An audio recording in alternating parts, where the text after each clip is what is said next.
কোরআনে কারীমের শেষ তিনটি সূরা, এই সূরাগুলো আয়তনে অনেক ছোট ছোট। সূরা ইখলাস, যেটাকে আমরা কুল হুয়াল্লাহ সূরা বলি, সূরা ফালাক এবং সূরা নাস, এই তিনটি সূরা হলো গোটা কোরআনে যত বিশেষ ফজিলতপূর্ণ, বিশেষ মর্যাদাপূর্ণ সূরা আছে তার মধ্যে থেকে অন্যতম। এই তিনটি সূরার মর্যাদা অনেক বেশি। আমি শুধুমাত্র এই তিনটি সূরা সম্পর্কে সংক্ষেপে ব্যাখ্যা অনুবাদে আমরা চলে যাব ইনশাআল্লাহ তাআলা। সম্মানিত উপস্থিতি, সূরা ইখলাস এটাকে আমরা সাধারণত কুল হুয়াল্লাহ সূরা বলি, তাই না?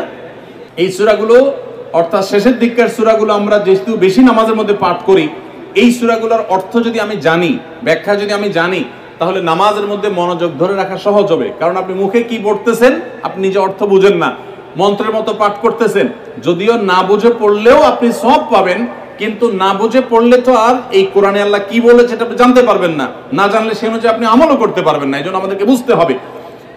এই জন্য সূরা ইখলাস সম্পর্কে আমরা জানি, ইখলাস এই সূরার নাম হলো সূরাতুল ইখলাস বা ইখলাসের সূরা। ইখলাস শব্দের একটা অর্থ হলো পিওর করা, খাঁটি করা। তার মানে আমাদের ইবাদতটা শুধু আল্লাহর জন্য হবে, খাঁটি হবে, এখানে কোনো ভেজাল অন্য কারোর জন্য সেটা হবে না। আমাদের দোয়াগুলো সব শুধু আল্লাহর জন্য হবে, খাঁটি এবং ফ্রেশ ভাবে আল্লাহর জন্য নিবেদন করবো, সাথে আর কারোর সেখানে শরীক করব না। এই জন্য এই সূরার নাম ইখলাস, যে এই সূরার মধ্যে আল্লাহর ইবাদত, একত্ববাদ, তাওহীদ এটাকে খাঁটি করবার নির্দেশ দেওয়া হয়েছে। আল্লাহর কোনো শরীক নাই, এই জন্য এটাকে সূরা ইখলাস বলা হয়েছে, খাঁটি করার সূরা, ঈমানকে বিশুদ্ধ করা, তাওহীদকে ঠিক করার সূরা। এরপর আসা যাক সূরা কুল হুয়াল্লাহ। কেন আল্লাহ তাআলা এই সূরাটা নাজিল করলেন? কোরআন কারীমের বিভিন্ন সূরা, বিভিন্ন আয়াত নাজিলের প্রেক্ষাপট আছে, যেটাকে শানে নুজুল বলা হয়। কেন এই সূরা আল্লাহ তাআলা আমাদেরকে দিয়েছেন, এ সম্পর্কে প্রিয় নবী সাল্লাল্লাহু আলাইহি সাল্লামের এক সাহাবী, তার থেকে একটি হাদিস বর্ণিত আছে। সেই হাদিসের আলোকে আমরা জানি যে মক্কার মুশরিকরা, তারা প্রিয় নবী সাল্লাল্লাহু আলাইহি সাল্লাম যখন তাওহীদের দাওয়াত দিলেন, আল্লাহর পথে আসার দাওয়াত দিলেন, তারা বলল, মুহাম্মদ, আমরা তো সবার বংশ পরিচয় জানি। সেই যুগে মানুষ উটের পর্যন্ত বংশ পরিচয় জানতো, শিখতো। তো নবী সাল্লাল্লাহু আলাইহি সাল্লামকে তারা জিজ্ঞাসা করেছে, মুহাম্মদ, তোমার যে আল্লাহর কথা বলো, ঈমান আনার জন্য বলো, তোমার আল্লাহর বংশ পরিচয়টা একটু আমাদেরকে জানাও। মক্কার মুশরিকদের এরকম হাস্যকর দাবি শোনার পর প্রিয় নবী সাল্লাল্লাহু আলাইহি সাল্লামের প্রতি আল্লাহ তাআলা এই সূরা নাজিল করে তাদের এই প্রশ্নটা যে অবান্তর, আল্লাহ তাআলার যে কোনো বংশ পরিচয় নাই, আল্লাহর যে কোনো জন্মদাতা নাই, তিনি যে কোনো জন্মদাতার মুখাপেক্ষী নন, সে বিষয়টাকে আল্লাহ তাআলা বিশদভাবে এই সূরাতে বিবৃত করেছেন, বর্ণনা দিয়েছেন। এই জন্য ওই প্রেক্ষিতে এই সূরাটা নাজিল হয়েছে।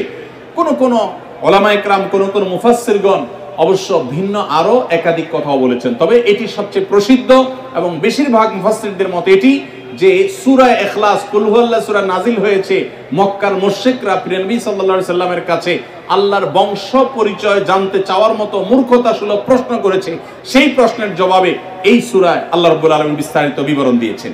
এবার আসুন আমরা এই সূরায় কি বলেছেন আল্লাহ রাব্বুল আলামিন সে বিষয়ে জানবো, এবং সেই সাথে এই সূরাটার বিশেষ ফজিলত আছে, সূরা ইখলাসের আবার স্পেশাল ফজিলত আছে কি সেটা আমরা জানবো ইনশাআল্লাহ তাআলা।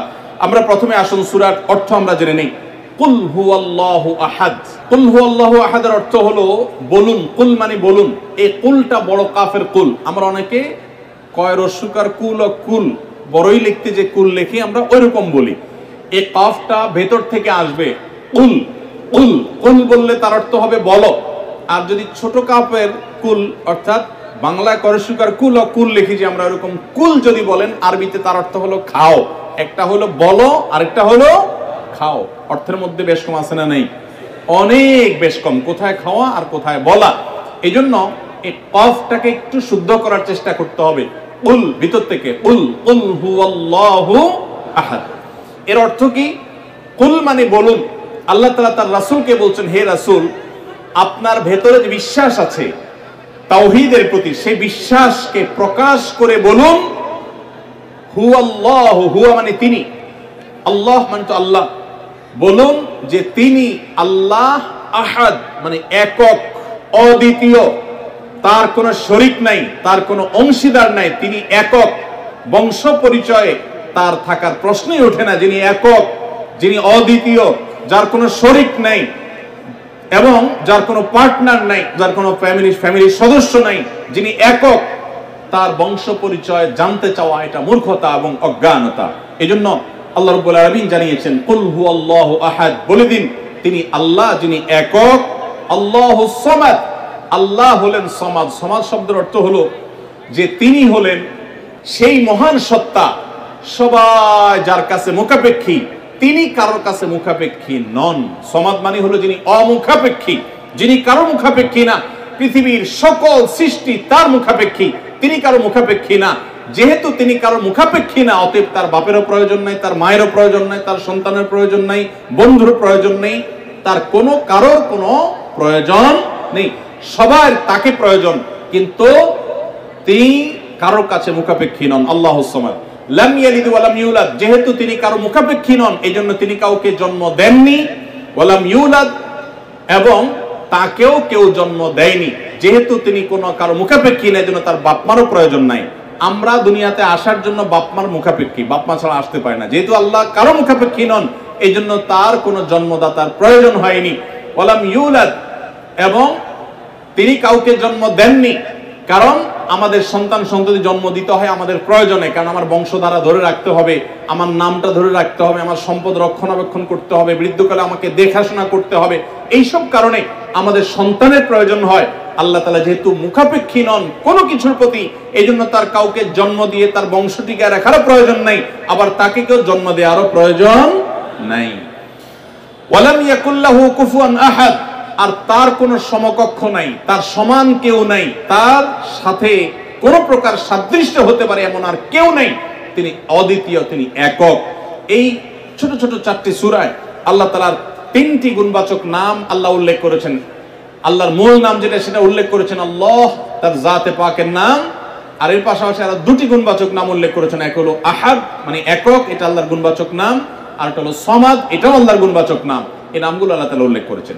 এই যে সূরাটা, সূরা ইখলাস আমরা জানলাম, এর অর্থ আমরা শুনলাম। এই সূরার ফজিলত কি? 3টা ফজিলত আপনারা শুনেন। 1 নম্বর, নবী করিম সাল্লাল্লাহু আলাইহি সাল্লাম বলেছেন এই সূরা ইখলাস এটা হলো কোরআনে কারীমের 3 ভাগের 1 ভাগ। বলেন সুবহানাল্লাহ।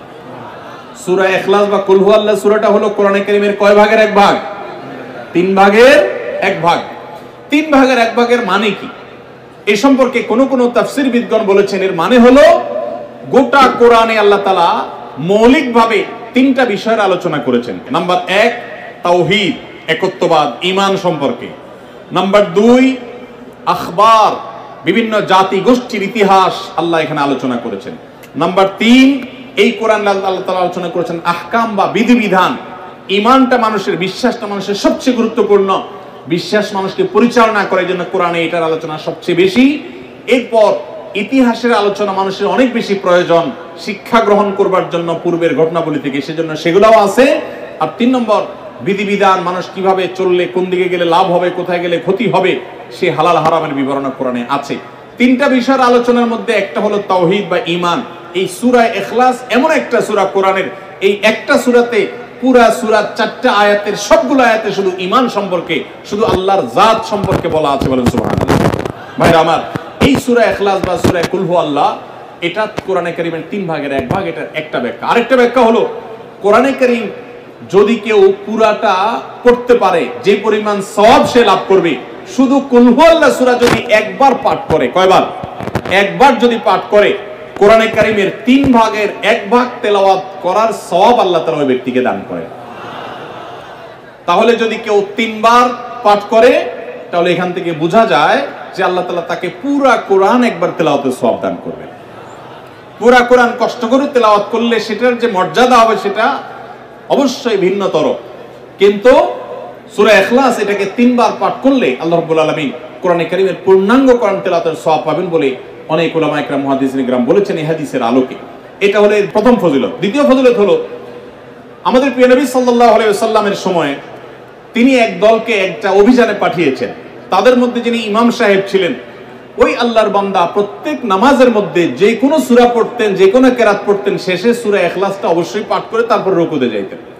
এখন সাহাবীদের মধ্যে একটা প্রশ্ন দেখা দিল যে এই লোকটা প্রত্যেক রাকাত নামাজে সূরা ফাতিহা আলহামদু সূরা পাঠ করার পর যেই সূরাই পড়েন, যেই কেরাতই পড়েন, সাথে আবার কুল হুয়াল্লাহটা কেন পড়েন? আমরা তো নবী সাল্লাল্লাহু আলাইহি ওয়াসাল্লাম কিরকম করতে দেখিনি। তখন সাহাবীরা এসে নবী সাল্লাল্লাহু আলাইহি ওয়াসাল্লামকে জিজ্ঞাসা করলেন, ইয়া রাসূলুল্লাহ, আমাদের ইমাম সাহেব যাকে আমাদের সাথে আপনি দিয়েছেন, যিনি আমাদের সাথে আছেন, এই ব্যক্তি প্রত্যেক রাকাতে অন্য যা পড়ুক আর না পড়ুক এই কুল হুয়াল্লাহ সূরাটা উনি পড়ে, এটা উনি ছাড়ে না। এর কারণটা কি? তখন নবী সাল্লাল্লাহু আলাইহি ওয়াসাল্লাম জিজ্ঞাসা করলেন ওই ব্যক্তিকে যে তুমি কেন এই সূরা পাঠ করো? অবশ্যই অবধারিতভাবে সূরা ফাতিহা না প্রত্যেক রাকাতে ফিক্স, অন্য কোন সূরা তো ফিক্স না, তুমি অন্য যাই পড়ো সাথে প্রত্যেক রাকাতে কুল হুয়াল্লাহ দিয়ে শেষ করে তারপর রুকুতে যাও কেন? তখন সে সাহাবী বলেন, ইয়া রাসূলুল্লাহ, আমি কেন পড়ি? কারণ কোরআনে কারিমে এই একটা সূরা, সূরা ইখলাস বা কুল হুয়াল্লাহ সূরাটা একমাত্র সূরা যেই সূরার শুরু থেকে শেষ পর্যন্ত সবগুলো আয়াতে শুধু আমার আল্লাহর কথা বলা আছে। কোরআনের অন্য কোন সূরা এমন নাই যেই সূরার শুরু থেকে শেষ পর্যন্ত পুরো সাবজেক্ট আগা টু গোড়া পর্যন্ত সবগুলো বিষয়, সবগুলো আয়াতে শুধুমাত্র আল্লাহর পরিচয় দেওয়া হয়েছে, এমন আরেকটা সূরা নেই। যেহেতু এখানে শুধু আল্লাহর কথাই বলা হয়েছে, এই জন্য এই সূরাকে আমার অনেক বেশি পছন্দ হয়, এই জন্য এই সূরাকে অনেক বেশি আমি ভালোবাসি। আমার আল্লাহর আলোচনা এখানে, অন্যান্য সূরাতে কোথাও ইতিহাস, কোথাও হালাল হারাম, কোথাও বিধিবিধান, কোথাও অন্যান্য আলোচনা আছে, কিন্তু এই সূরায় শুধু আমার আল্লাহর কথা বলা আছে। এই জন্য আল্লাহর মহব্বতে এই সূরাকে আমি অনেক ভালোবাসি, কুল হুয়াল্লাহ সূরা। নবী করিম সাল্লাল্লাহু আলাইহি ওয়াসাল্লাম তখন বলেছেন, তোমার এই ভালোবাসার কারণে আমার কাছে ওহী আল্লাহ পাঠিয়েছেন যে আল্লাহ তাআলা তোমাকে স্পেশালি ভালোবাসেন। এবং অন্য বর্ণনায় আসছে নবী সাল্লাল্লাহু আলাইহি ওয়াসাল্লাম বলেছেন, হুব্বুকা ইয়্যাহা ইউদখিলুকাল জান্নাহ, তুমি এই সূরাকে যে ভালোবাসো, এই ভালোবাসার কারণে আল্লাহ তাআলা তোমাকে জান্নাতে প্রবেশ করাবেন, সে ওয়াদা করেছে। অতএব ভাইরা আমার, সূরা ইখলাস বা কুল হুয়াল্লাহ সূরাকে স্পেশালি আমরা মহব্বত করব, ঠিক আছে না ইনশাআল্লাহ? এই সাহাবীর পাশাপাশি মদিনায় আরেক সাহাবী, তিনিও ইমামতি করতেন এবং ইমাম হিসাবে দায়িত্ব প্রাপ্ত ছিলেন নবী সাল্লাল্লাহু আলাইহি ওয়াসাল্লাম তরফ থেকে, তিনিও একই কাজ করতেন। তার ব্যাপারে নবী সাল্লাল্লাহু আলাইহি ওয়াসাল্লামের একই রকমের জবাব দেওয়ার কথা আমরা হাদিস থেকে জানতে পারি। সেখান থেকে সূরা ইখলাসের মর্যাদা বোঝা যায়। আমরাও অনেকে সূরা ইখলাস প্রায় রাকাতে পড়ি। দেখেন, যারা সূরা ইখলাসকে মহব্বত করে, এই যে ঘটনা আমরা শোনালাম নবী সাল্লাল্লাহু আলাইহি ওয়াসাল্লাম, এটা জেনে যে আমার আল্লাহর আলোচনা আছে এই সূরায়, অন্য কোনো আলোচনা নাই, আল্লাহর পরিচয় উল্লেখ করা আছে, আল্লাহর বৈশিষ্ট্য এবং ক্ষমতার উল্লেখ আছে, সেই মহব্বতে যদি কেউ সূরা ইখলাসকে মহব্বতের সাথে ধীরে ধীরে পড়ে, তাহলে তো তিনি অবশ্যই আল্লাহর কাছে বিশেষ মর্যাদা পাবেন। ওই সাহাবীর মতো আল্লাহর ভালোবাসা পাওয়ার সম্ভাবনা জোরালো। তবে আমাদের বেশিরভাগ মানুষ কুল হুয়াল্লাহ সূরা দিয়ে নামাজ পড়ে, নামাজ শর্ট করার জন্য। তাহলে সংক্ষেপ করার উদ্দেশ্যে সূরা কুল হুয়াল্লাহ পড়লে সেটার কারণে আল্লাহর কাছে সওয়াব পাবেন না, বরং আপনার নামাজের মর্যাদা আরো কমবে। নামাজ কি সংক্ষেপে করতে হয় না লম্বা সময় নিয়ে করতে হয়? আমরা খাওয়াটা খুব ধীরে সুস্থে খাই, ঘুমটা খুব ঠান্ডা মাথায় যাই, কাজ কাম খুব ঠান্ডা মাথায় করি, শ্বশুরবাড়ি গেলে খুব আস্তে ধীরে যাই, সব কাজগুলো আমরা ধীরে সুস্থে করা পছন্দ করি।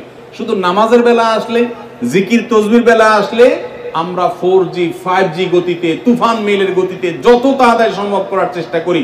সব জায়গায় গতি ভালো না, মোবাইলের নেট স্পিডের গতি ভালো বুঝলাম, কিন্তু তেলাওয়াত যে যত ধীরে ধীরে করবে, নামাজ যে যত আস্তে আস্তে পড়বে, আপনি মসজিদে লক্ষ্য রাখবেন, আপনার মসজিদে যেই লোকটার নামাজের সবচেয়ে বেশি সময় লাগায়, যেই লোকটার 2 রাকাত নামাজে সবচেয়ে বেশি সময় ব্যয় করে, আপনি নিশ্চিত ধরে নেবেন এই লোকটার নামাজি হিসাবে তত আল্লাহর কাছে প্রিয় এবং শ্রেষ্ঠ। অতএব সময় নিয়ে নামাজ পড়বো তো ইনশাআল্লাহ। আমাদের অনেকেরই তাড়াহুড়া করে নামাজ পড়ার স্বভাব আছে ভাইরা, ভালো না এটা। যাই হোক, তো সূরা ইখলাস আমরা এটাকে সংক্ষেপ করার জন্য পড়বো না, মহব্বত করার জন্য পড়বো আজ থেকে, ঠিক আছে তো ইনশাআল্লাহ? কুল হুয়াল্লাহ সূরার আরেকটি ফজিলত বলে আমি শেষ করতে চাই, সেটি হলো যে নবী করিম সাল্লাল্লাহু আলাইহি সাল্লামের একটা হাদিস আছে যে কেউ যদি 10 বার সূরা ইখলাস বা কুল হুয়াল্লাহ সূরা পাঠ করে, কয়বার? 10 বার, রাতে দিনে যে কোনো সময় 10 বার যদি কুল হুয়াল্লাহ সূরা পাঠ করে, আল্লাহ নবী সাল্লাল্লাহু আলাইহি সাল্লামের হাদিসে ওয়াদা রয়েছে, আল্লাহ তাআলা ওই ব্যক্তির জন্য জান্নাতে একটা বিশাল প্রাসাদ নির্মাণ করবে। দুনিয়ার কোনো প্রাসাদ না ভাই, পামজমারার প্রাসাদ না ভাই, এটা কোনো দুবাই বা পৃথিবীর কোনো গুরুত্বপূর্ণ জায়গার লোভনীয় কোনো আকর্ষণীয় কোনো জায়গার প্রাসাদ না ভাই, জান্নাতের প্রাসাদ। দুনিয়ার প্রাসাদ রেখে চলে যেতে হবে, জান্নাতের প্রাসাদ যে একবার পেয়ে যাবে অনন্ত অসীমকাল পর্যন্ত আর তার সেখান থেকে বের হতে হবে না, তার থেকে ছুটবে না। আল্লাহ আমাদের সবাইকে ফজিলত অর্জন করার তৌফিক দান করুন, আমিন। তাহলে সূরা ইখলাস 10 বার মাঝে মধ্যে পড়তে যদি আমরা চেষ্টা করি, পুরা সূরাটা একবার পড়তে 1 মিনিট সময় কিন্তু লাগে না। কুল হুয়াল্লাহু আহাদ আল্লাহুস সামাদ লাম ইয়ালিদ ওয়া লাম ইউলাদ ওয়া লাম ইয়াকুল লাহু কুফুয়ান আহাদ। কয় সেকেন্ড সময় লাগছে? 20 সেকেন্ড, 25 সেকেন্ড। আপনি চাইলে 1 মিনিটে 3 বার কুল হুয়াল্লাহ সূরা পড়তে পারেন, তার মানে 1 মিনিটে পুরো কোরআন খতম দেওয়ার সওয়াব আপনি লাভ করতে পারেন। তাহলে অবসর সময়গুলোতে আমরা মুখস্থ তো সবারই আছে, পড়ার চেষ্টা করবো না ইনশাআল্লাহ। আল্লাহ আমাদের সবাইকে তৌফিক দান করুন। এবং পড়ার পাশাপাশি এই সূরাতে আল্লাহর একত্ববাদের কথা বলা আছে। মূল বিষয়টা সেটা, শুধু সওয়াব আহরণ করাই উদ্দেশ্য না, বরং এখান থেকে আল্লাহর একত্ববাদের শিক্ষা নিতে হবে। ভাইরা আমার, আমাদের সমাজে এক শ্রেণীর নাস্তিক আছে, বরং সকল নাস্তিক ইসলাম এবং মুসলমানদের প্রতি বিদ্বেষ লালন করে, তাদের বড় অংশ। এই নাস্তিকদের একটা কমন প্রশ্ন হলো, তারা বলে আল্লাহ যদি আমাদের সবার সৃষ্টিকর্তা হয় তো আল্লাহ সৃষ্টিকর্তা কে? নাউজুবিল্লাহ। এরকম একটা প্রশ্ন নাস্তিকরা করে। নবী সাল্লাল্লাহু আলাইহি সাল্লামকে কোন কোন মুফাসসিরদের মতে এই প্রশ্নটাই করেছিল ইহুদিরা। কারা প্রশ্ন করেছিল? ইহুদিরা।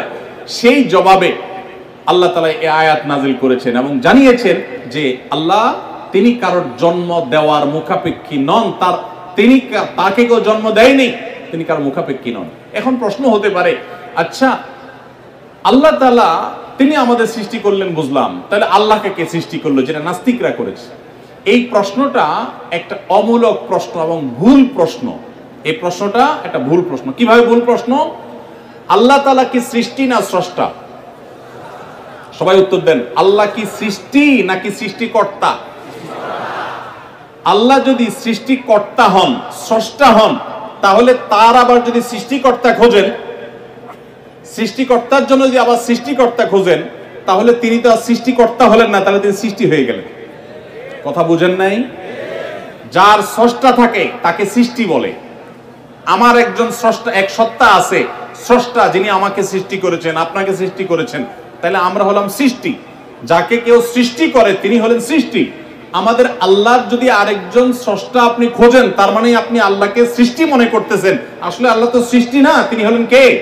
স্রষ্টা। স্রষ্টার আর কোন সৃষ্টিকর্তার প্রয়োজন। যদি বলেন যে আল্লাহরও আবার সৃষ্টিকর্তা লাগবে, তখন তো প্রশ্ন আসবে সেই সৃষ্টিকর্তার আবার সৃষ্টিকর্তাকে। এইভাবে তো অনন্ত অসীমকাল পর্যন্ত যেতে থাকবে, এটা তো হতে পারে না। এই জন্য পৃথিবীর সব কিছু, সৃষ্টি জগতের সব কিছু কোনো কারণ ছাড়া হয় না। এক মহান সত্তা আল্লাহ রাব্বুল আলামিন, তিনি এমন এক সত্তা যে তিনি নিজে সবকিছু সৃষ্টিকর্তা, তাকে কেউ সৃষ্টি করেন নাই। তার আগে চিন্তা করে যদি আপনি হয়রান হন, তো আল্লাহর কাছে পানা চাইবেন, বরং এই চিন্তা না করে আপনি আল্লাহর প্রতি ঈমান আনবেন, শয়তান থেকে পানা চাইবেন। এই যে তিন কুল, এই তিন কুলের আমল এত গুরুত্বপূর্ণ যে আপনাকে শয়তান যখন মনের ভিতর আল্লাহর অস্তিত্ব নিয়ে বাজে চিন্তা করায়, আমাদের কাছে যেসব প্রশ্ন আসে আজকাল, শত শত প্রশ্ন আসে যে হুজুর হঠাৎ করে মনের মধ্যে আল্লাহ সম্পর্কে বাজে চিন্তা আসে, খারাপ চিন্তা আসে, খারাপ কথা মনের মধ্যে আসে, এটা শয়তান করা।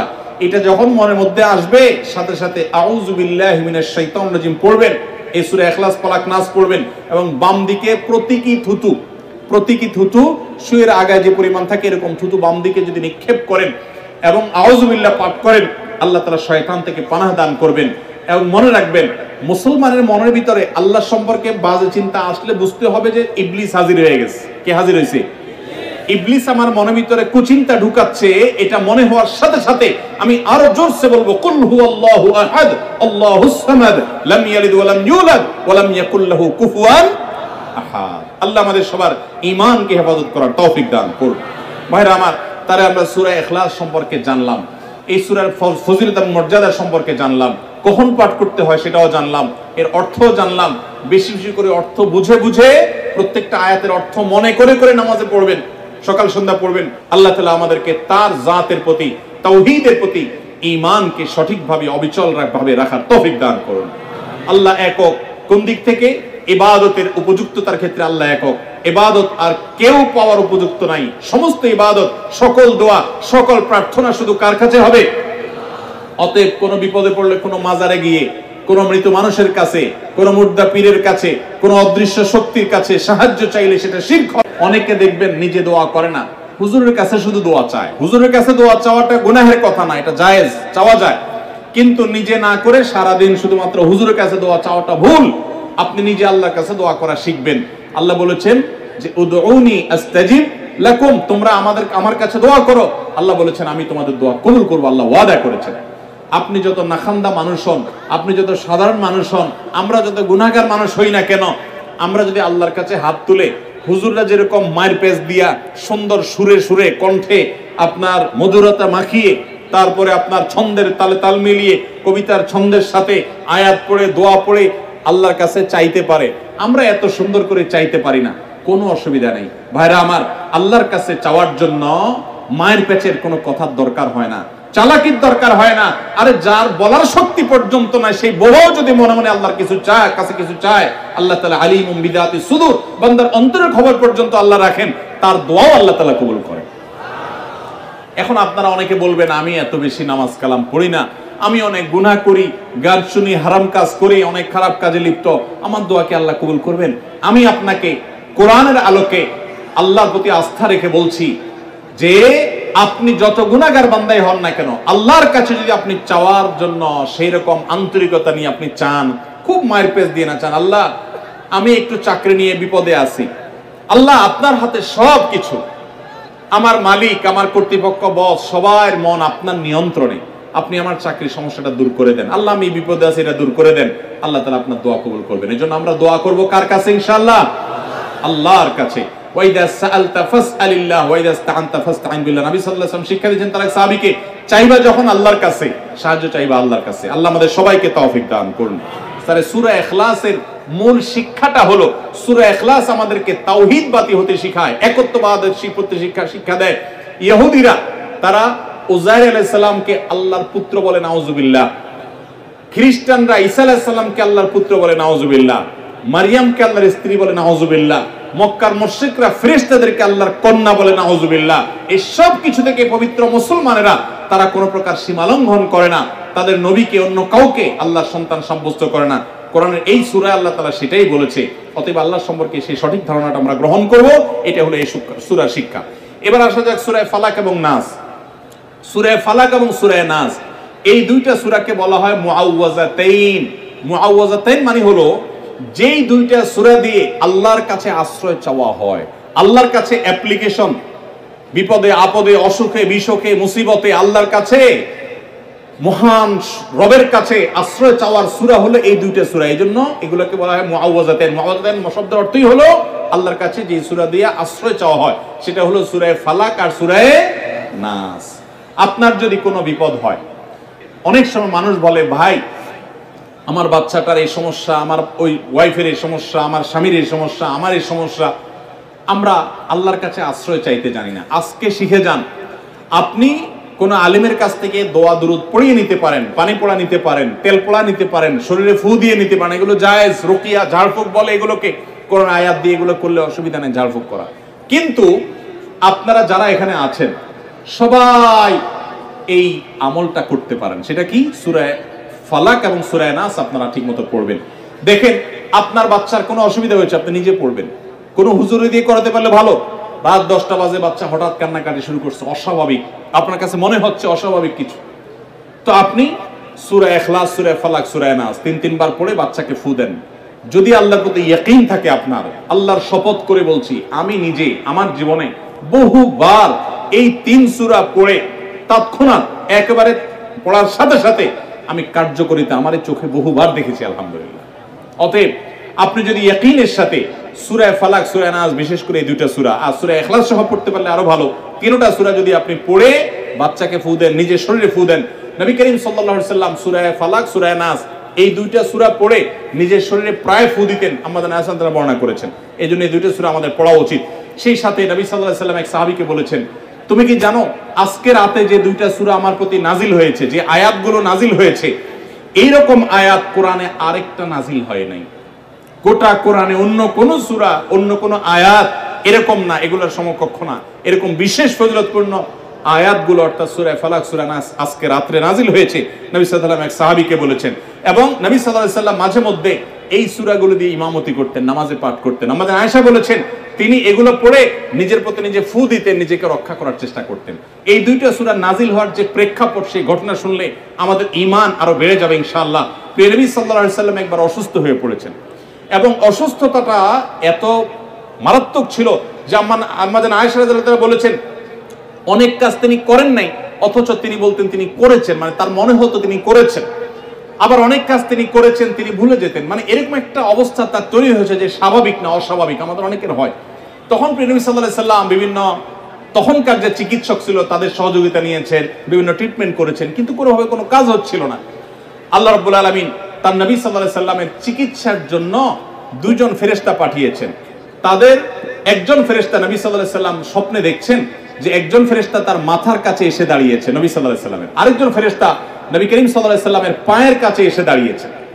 মাথার কাছে যে ফেরেশতা দাঁড়িয়েছেন ওই ফেরেশতা পায়ের কাছে থাকা ফেরেশতাকে জিজ্ঞাসা করছিলেন যে এই লোকটার কি হয়েছে, অর্থাৎ নবী সাল্লাল্লাহু আলাইহি সাল্লামের কি হয়েছে। তখন পায়ের কাছে যে ফেরেশতা দাঁড়ায়ছিলেন উনি বলতেছেন ওনাকে, অর্থাৎ আমাদের নবী সাল্লাল্লাহু আলাইহি ওয়াসাল্লামের কথা বলছেন, ওনাকে জাদু করেছে। পায়ের কাছে থাকা ফেরেশতা এটা বলার পর মাথার কাছে থাকা ফেরেশতা আবার জিজ্ঞাসা করলেন কে জাদু করেছে। পায়ের কাছে থাকা ফেরেশতা তার নামও বলেছে, লাবিদ ইবনে আসাম নামে এক ইহুদি, উপর দিয়া মুনাফিক মুসলমান সাজছে, আসলে সে ইহুদি, সে জাদু করছে নবী সাল্লাল্লাহু আলাইহি ওয়াসাল্লাম। এটা বলার পর আবার মাথার কাছে ফেরেশতা জিজ্ঞাসা করলেন জাদুটা কোথায় আছে, কিভাবে করেছে। তখন বলা হলো যে চুলে জাদু করেছে, জাদুর মন্ত্র পড়ে চুলে গিরা দিয়েছে, গিরা দিয়ে জাদু করেছে। এরপর আবার মাথার কাছে ফেরেশতা জিজ্ঞাসা করলেন জাদুটা কোথায়, জাদুর সেই সুতাটা, সেই ইয়েটা কোথায় রাখা আছে। তখন পায়ের কাছে থাকা ফেরেশতা, এগুলো আল্লাহর পক্ষ থেকে ওহী নিয়ে আসছেন, ওনারা জানেন, আল্লাহ ওহীর মাধ্যমে তাদের জানিয়েছেন। তো তারা বললেন যে, তিনি বললেন যে সেটা অমুক কূপের নিচে, পাথরের নিচে চাপা দিয়ে রাখা আছে। নবী করিম সাল্লাল্লাহু আলাইহি সাল্লামের স্বপ্ন শেষ হওয়ার পর উনি আমাদের আয়েশাকে সবাইকে বললেন এই অবস্থা। এরপর তিনি সেই সুতা তুলে আনলেন, সুতা তুলে এনে সেটা যখন ধ্বংস করলেন, গিরা খোলার ব্যবস্থা করলেন, সেই চুল তখন দেখা গেল নবী সাল্লাল্লাহু আলাইহি সাল্লামকে আল্লাহ তাআলা অলৌকিকভাবে সাথে সাথে সুস্থ করে দিয়েছে। এই জন্য এই সূরাকে বলা হয় সূরা ফালাক, সূরা নাসকে বলা হয় মুআউযাতান। যেই কোনো সুবিধায় ইয়াকিন পরিপূর্ণভাবে রেখে আপনার সাধারণ অসুস্থতা হলে অবশ্যই আপনি ট্রিটমেন্ট গ্রহণ করবেন। নবী সাল্লাল্লাহু আলাইহি ওয়াসাল্লাম নির্দেশ করেছেন তাদাও, তোমরা চিকিৎসা গ্রহণ করো, অসুখ হলে ডাক্তারের কাছে যাও, চিকিৎসা গ্রহণ করো। ফাইন্নাল্লাহা মা খালাকা দাআন ইল্লা খালাকা লাহু দাওয়া, আল্লাহ এমন কোন রোগ সৃষ্টি করেন নাই যেই রোগের প্রতিষেধক বা ঔষধ সৃষ্টি করেন নাই, সেটা তোমরা করো। সেই সাথে আবার কোরআনে এও বলা হয়েছে যে এই কোরআনকে মানুষের জন্য শেফা হিসেবে আল্লাহ দিয়েছেন। অতএব ইয়াকিনের সাথে আমরা এই আমলটা করব। আমি আবারও বলছি, আমার জীবনে একবার নয়, আল্লাহর শপথ করে বলছি, বহুবার আমি দেখেছি সূরা ফালাক, সূরা নাস, সেই সাথে সূরা ফাতিহা। সূরা ফাতিহাটাও সর্বরোগের ঔষধ। সূরা ফাতিহা, সূরা ইখলাস, সূরা ফালাক, সূরা নাস, এগুলো পড়ে ফু দিয়ে পানিতে, তেলে, খাবারে, মানুষের উপরে যেই কোনো, বিশেষ করে জিন্নাতের সমস্যা, ব্ল্যাক ম্যাজিকের সমস্যা বা অস্বাভাবিক সমস্যা বা সাধারণ রোগ হলেও আল্লাহর কাছে আশ্রয় চাওয়া হলে আমি বহুবার দেখেছি যে আল্লাহ রাব্বুল আলামিন কুদরতিভাবে তৎক্ষণাৎ সেটার কার্যকারিতা আমাকে দেখিয়েছেন, সাহায্য করেছেন। আমরা সবাই আমল করব তো ইনশাআল্লাহ। আজকে আপনাদেরকে এই সিক্রেট জিনিসটা জানায় রাখি, আপনাদের কাছে সিক্রেট। আপনারা আমাদের কাছে বোতল নিয়ে আসেন, তেল নিয়ে আসেন, হুজুর একটু পানি পড়ে দেন। অনেক সময় বাচ্চাকে নিয়ে আসেন, হুজুর একটু তাকে দোয়া পড়ে ফু দিয়ে দেন। আমরা কি দোয়া পড়ি আজকে সেটা আমি আপনাদের সামনে ফ্ল্যাশ করে দিলাম, জানিয়ে দিলাম। যদিও এটা আসলে সিক্রেট কোনো বিষয় না, কোরআন হাদিসে বলাই আছে, কিন্তু আমাদের কাছে অজানা, সে অর্থে সিক্রেট বলেছি। তো এই আমলটা আজকে আপনাদেরকে জানিয়ে দিলাম। মা বোনরা নিজেরা আমল করবেন, নিজের জন্য নিজে দোয়া পড়বেন, বাচ্চার জন্য আপনি পড়বেন, পুরুষ সহ করবেন, যে কেউ যে কারোর জন্য করতে পারেন। আমার বাসায় বাচ্চার কোনো অসুবিধা হলে মাঝে মধ্যে আমার মিসেস বলতেন যে একটু দোয়া পড়ে সূরা ফাতিহা পড়ে ফু দাও তো। আমি আমার মিসেসকে সাথে সাথে বলি কেন, তুমি দিলে কি সমস্যা? আমি দিব অবশ্যই, কিন্তু তুমি তো আল্লাহর বান্দা, তুমি বরং আল্লাহর প্রতি ঈমানে কিনা আমার চাইতে আরো বেশি রেখে পড়তে পারো। আল্লাহ তাআলা অবশ্যই সেটা কার্যকর করতে পারেন। এই জন্য আমরা কার্পণ্য করব না, শুধু হুজুরদের দিকে চেয়ে থাকবো না। হুজুরদের কাছ থেকে দোয়া আনবো, পানি পড়া আনবো, সেটা যেমন ঠিক আছে, তার চাইতে উত্তম হবে যে এই দোয়াগুলো নিজে নিজে যদি আপনি পড়েন, আল্লাহর কাছে সরাসরি চান, সেটা আরো বরং আপনার জন্য উচিত হবে এবং ভালো হবে। আমরা সবাই চেষ্টা করবো না ইনশাআল্লাহ? তাহলে জানিয়ে দিলাম যে আমরা আপনাদেরকে তেল পড়া, পানি পড়া ইত্যাদিতে অনেক কিছুই, অনেক সময় দুরূদ শরীফ পাঠ করি, অনেক সময় কোরআন কারীমের আরো অনেক সূরা আয়াত পাঠ করি। শুধু এগুলোই পাঠ করি তা বলছি না, কিন্তু এগুলো হলো মূল। এগুলো অনেক সময় সূরা ফাতিহা পড়ে ফু দেই আমরা, সূরা ফালাক নাস পড়ে ফু দিই, যেগুলো আপনিও করতে পারেন। তো সেগুলো আপনাদেরকে পড়ার জন্য আমরা উৎসাহ দিচ্ছি। অনেক সময় সাধারণ মানুষ আমরা মনে করি না ওই হুজুর বোধহয় বিশেষ কিছু পাঠ করেন। ভাই, এই কোরআন 30 পারা, হুজুরের জন্য কি 31 পারা আছে? তাহলে এই 30 পারা থেকে হুজুর পাঠ করে, আপনার সামনে সেই কোরআন আছে না নাই? এই কোরআন হুজুরের জন্য যদি কার্যকর হয়, আপনার জন্য কার্যকর হবে না নাই? অতএব আমরা সবাই আল্লাহর কাছে দোয়া করতে শিখবো তো ইনশাআল্লাহ। এই দেশে যত দোয়া আছে সব দোয়ার কন্ট্রাক্টরই আমরা হুজুরদেরকে দিয়ে দিছি। নতুন ট্রাক কিনছে, হুজুর এনে দোয়া দিতে হবে। নতুন জমি কিনছে, প্রথম কব হুজুর দিয়ে দোয়া দিতে হবে। নতুন আপনার ঢালাই হচ্ছে, হুজুর দিয়ে ঢালাই দিতে হবে। আবার ঘরে উঠবে, হুজুর দিয়ে দোয়া করাইতে হবে। নামাজ শেষ, হুজুর দিকে চায় তাকে হুজুর হাত উঠাইলে উঠাবে। আবার হুজুর হাত নামানোর পর দোয়াও করতে পারে না, ডান পাশ থেকে খোঁচা মারে।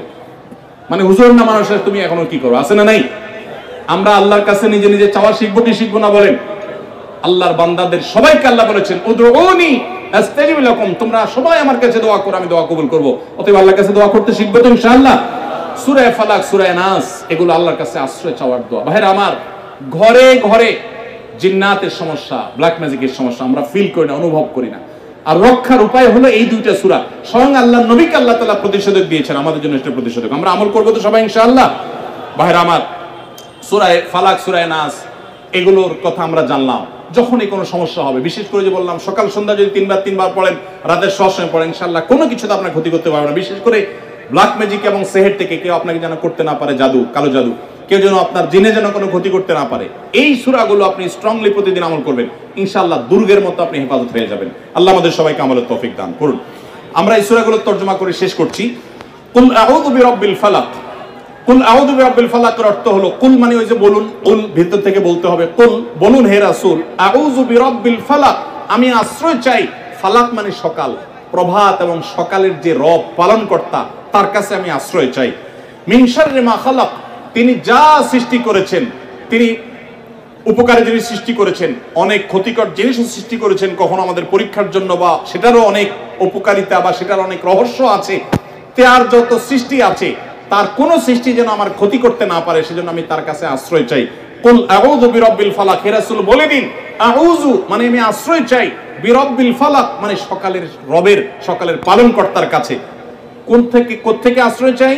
মিন শাররি মা খালাক, আল্লাহ যা সৃষ্টি করেছেন, তার সৃষ্টির কোনো কিছু, আল্লাহ সাপ সৃষ্টি করেছেন, আল্লাহ জিন সৃষ্টি করেছেন, আল্লাহ যা সৃষ্টি করেছেন, শত্রু আল্লাহর সৃষ্টি, আল্লাহর কোন সৃষ্টি যেন আমার ক্ষতি করতে না পারে, সেজন্য আমি আল্লাহর কাছে পানা চাই, আল্লাহর কাছে আশ্রয় চাইলেন। কেন যেন দিনের শুরুতে, কেমন যেন দিনের শুরুতে আল্লাহর কাছে অ্যাপ্লিকেশন করে আপনি ইন্স্যুরেন্স করে নিয়েছেন, আবার সন্ধ্যায় রাতের শুরুতে আল্লাহর কাছে অ্যাপ্লিকেশন করে ইন্স্যুরেন্স করে নিয়েছেন নিরাপত্তার জন্য। অমিন শাররি গাসিকিন ইযা ওয়াকাব, গাসিক মানে হলো গভীর রাতে যে ক্ষতি আসে সেটা। অমিন শাররি গাসিকিন, এবং গভীর রাতের যে ক্ষতি আসে সেগুলো থেকে আমি আল্লাহর আশ্রয় চাই।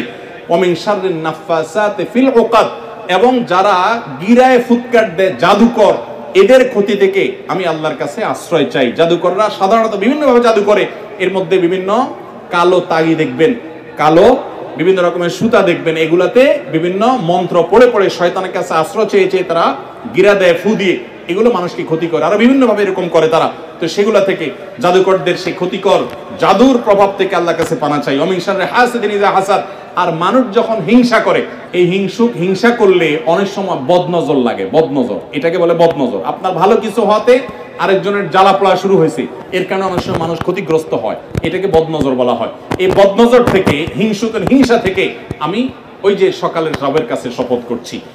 এ হলো পুরা সূরা ফালাকের অর্থ। সূরা নাসের অর্থটা আমরা বলে শেষ করি। কুল আউযু বিরাব্বিন নাস, হে রাসূল আপনি বলেন, আউযু বিরাব্বিন নাস, আমি মানুষের পালনকর্তা আল্লাহর কাছে আশ্রয় চাই। মালিকিন নাস, যেই মানুষের পালনকর্তা আবার মানুষের মালিকও। ইলাহিন নাস, যিনি মানুষের মাবুদ, ইবাদতের উপযুক্ত, তার কাছে আশ্রয় চাই। কোত্থেকে? মিন শাররিল ওয়াসওয়াসিল খান্নাস, যে শয়তান মানুষকে ভেতরে তার মনের ভিতরে খারাপটার কুমন্ত্রণা দেয়, খারাপ কাজ করতে তাকে প্ররোচিত করে, ভালো কাজ করতে দেয় না, এই শয়তানের কুমন্ত্রণা থেকে সেই মানুষের রবের কাছে আশ্রয় চাই।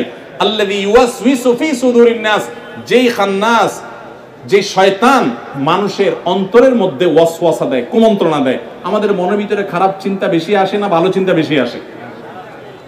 কি বলেন, খারাপ চিন্তা বেশি আসে আপনাদের মনে না ভালো চিন্তা? ভালো চিন্তা বেশি আসলে তো আল্লাহর ওলি, মাশাআল্লাহ। আপনাদের নামাজ পড়তে আরাম লাগে না গুনাহ করতে আরাম লাগে? এটাই বাস্তবতা। শয়তান আমাদেরকে সেটা আমাদের কাছে সবসময় আকর্ষণীয় করে তোলে। এটা থেকে আল্লাহর কাছে পানা চাওয়া হয়েছে। মিনাল জিন্নাতি ওয়ান নাস, শয়তান দুই প্রকার। শয়তান কয় প্রকার ভাই? একটা হলো জিন শয়তান, যেটা আমরা দেখি না, আমাদের শরীরের রক্তের সাথে মিশে যেতে পারে। ইয়াজরি আহাদাকুম মাজরাদ দাম, নবী সাল্লাল্লাহু আলাইহি ওয়াসাল্লাম বলেছেন, শয়তান তোমাদের রগে রগে, তোমাদের শিরা উপশিরার সাথে মিশে তোমাদের শরীরে মনের ভিতরে প্রভাব সৃষ্টি করে। এটা থেকে আল্লাহর কাছে পানা চাইতে বলা হয়েছে। ওয়ান নাস, আর মানুষ শয়তানও আছে। জিন শয়তান যে কাজ করে, অনেক বন্ধু আছে দেখবেন আপনারে কুবুদ্ধি দেয়। যত লোক বিড়ি সিগারেট খাওয়া ধরছেন, এরা মায়ের পেট থেকে বিড়ি হাতে নিয়ে আসছেন দুনিয়াতে? কি বলেন? যারা মদ খাওয়ার বদভ্যাস হয়েছে, এই হারাম কাজটা যারা করে, তারা কি মায়ের পেট থেকে মদের বোতল নিয়ে আসছে? তারা এগুলা কোত্থেকে শিখছে? 100% মানুষ কোনো না কোনো মানুষ শয়তান থেকে শিখছে, ঠিক না বে ঠিক? মানুষ সব সময় খারাপ হয় অসৎ সঙ্গের কারণে। এই জন্য বাংলা যে কথা আছে, সৎসঙ্গে স্বর্গে বাস, অসৎ সঙ্গে সর্বনাশ, এটা কোরআন হাদিসেরই কথা, এই কথা সঠিক কথা। এই জন্য ভাইরা আমার, আপনি জীবনে যেই বন্ধু দেখবেন আপনাকে খারাপ কাজের কথা বলে, আরে কি হবে চল সিনেমা দেখে আসি, আরে বাদ দে তোর এই সমস্ত, এরকম কিছু বন্ধু আছে না? সাথে সাথে ওই বন্ধুকে 3 তালাক দিবেন। কয় তালাক? আবার বউরে তালাক দিবেন না, খবরদার। ওই বন্ধুকে আপনি ছেড়ে তার কাছ থেকে দূরে চলে যাবেন, কারণ এটা জিন শয়তান না, মানুষ শয়তান, এটা মানুষরূপী শয়তান। এই জন্য এই সূরাতে কোরআন কারীমের শেষ আয়াতে আল্লাহ তাআলা বলেছেন, জিন শয়তান মানুষ শয়তান উভয় থেকে তুমি আল্লাহর কাছে পানা চাও। আল্লাহর কাছে আমরা সেটা পানা চাইবো। তাহলে সূরা ফালাকের মধ্যে দেখেছি যত প্রকার ক্ষয়ক্ষতি আছে সেগুলো থেকে আমরা পানা চেয়েছি, বিশেষ করে অদৃশ্য ক্ষয়ক্ষতি। আর সূরা নাসের মধ্যে আমরা দেখেছি শয়তান যে আমাদেরকে কুমন্ত্রণা দেয়, সেখান থেকে আল্লাহ আমাদেরকে পানা চাইতে বলেছেন। গোটা কোরআনের 30 পারা মধ্যে, সবগুলো সূরার মধ্যে একেবারে শেষের সূরার শেষের অংশে এসে আল্লাহ তাআলা একদম কোরআনকে ফিনিশ করছেন কি দিয়ে দেখেন, শয়তান থেকে পানা চাওয়া নিয়ে। এই শয়তান সম্পর্কে আমাদের কোনো ধারণাই নেই। শয়তান সম্পর্কে একদিন 1 ঘন্টা আলোচনা করতে হবে। পরবর্তীতে আল্লাহ কখনো তৌফিক দিলে যদি সুযোগ পাই, শুধু শয়তান সম্পর্কিত আয়াতের ব্যাখ্যা যাব, কারণ শয়তান সম্পর্কে আমরা বেশিরভাগ মানুষ জানি না। অনেকে আমরা দুধ কলা দিয়ে যেরকম মানুষ সাপ পোষে, অনেকে আমরা শয়তানরে সেরকম হৃষ্টপুষ্ট করে নিজের কাছে রাখি। আপনার অনেক খারাপ বন্ধু আছে, তারপর আপনি তারে বন্ধু বানায় রাখছেন, তার মানে মানুষ শয়তানকে আপনি দুধ কলা দিয়ে পুষতেছেন। আপনার জাহান্নামে যাওয়ার কারণ হবে, দুনিয়া ধ্বংসের কারণ হবে, আপনি মাদক আসক্ত হবেন, আপনি যৌতুকে যাবেন, আপনি মানুষ খুনে যেতে পারেন, খারাপ পথে যেতে পারেন। এই সব কিছু মানুষ খারাপ সঙ্গের কারণে হয়ে থাকে। আল্লাহ তাআলা আমাদের সকল খারাপ সঙ্গকে দূরে রেখে ভালো মানুষদের সাথে থাকার তৌফিক দান করুন। ভাইরা আমার, তাহলে আমরা সূরা ইখলাস, সূরা ফালাক এবং সূরা নাস, তিনটা সূরার অর্থ জানলাম, এগুলোর সংক্ষিপ্ত ব্যাখ্যা জানলাম, এগুলো কোন প্রেক্ষাপটে নাজিল হয়েছে সেটাও জানলাম, এবং এই সূরাগুলোর বিশেষ করে আপনার সকাল সন্ধ্যায় এবং রাতে শোয়ার আগে এবং 5 ওয়াক্ত নামাজের পরে পাঠ করতে হয়। সেটা করলে আমাদের সেফটির ব্যাপারটা এখানে চলে আসে, নিরাপদ আমরা হয়ে যাব, আমরা সেফ হয়ে যাব, আল্লাহর নিরাপত্তা চলে আসবে, সেটাও আমরা জানলাম। আজকের এই মাহফিল থেকে এই সূরাগুলোর অর্থ বুঝে নামাজের মধ্যে পড়া এবং এটা যেখানে যেখানে পাঠ করা দরকার সেখানে পাঠ করা, এই সূরাগুলোর যে মর্ম আছে সেটাকে বিশ্বাস করা, উপলব্ধি করা, আমল করা, এই কাজগুলো যারা করবেন, নিয়ত করছেন, আজ থেকে পড়বেন, নিয়মিত নিয়ত করছেন, তারা একটু হাত তুলে দেখান। আল্লাহ আমাদের সবার হাতগুলোকে আপনি কবুল আর মঞ্জুর করে নেন। আল্লাহ আমাদের সবাইকে আপনি আমল করার তৌফিক দান করেন। মাবুদ এখানে যেরকম একত্র করেছেন, জান্নাতুল ফেরদাউসে এইভাবে একত্র করার তৌফিক দান করেন। জাযাকুমুল্লাহু খায়রা ওয়া আখিরু দাওয়ানা আলহামদুলিল্লাহি রাব্বিল আলামিন।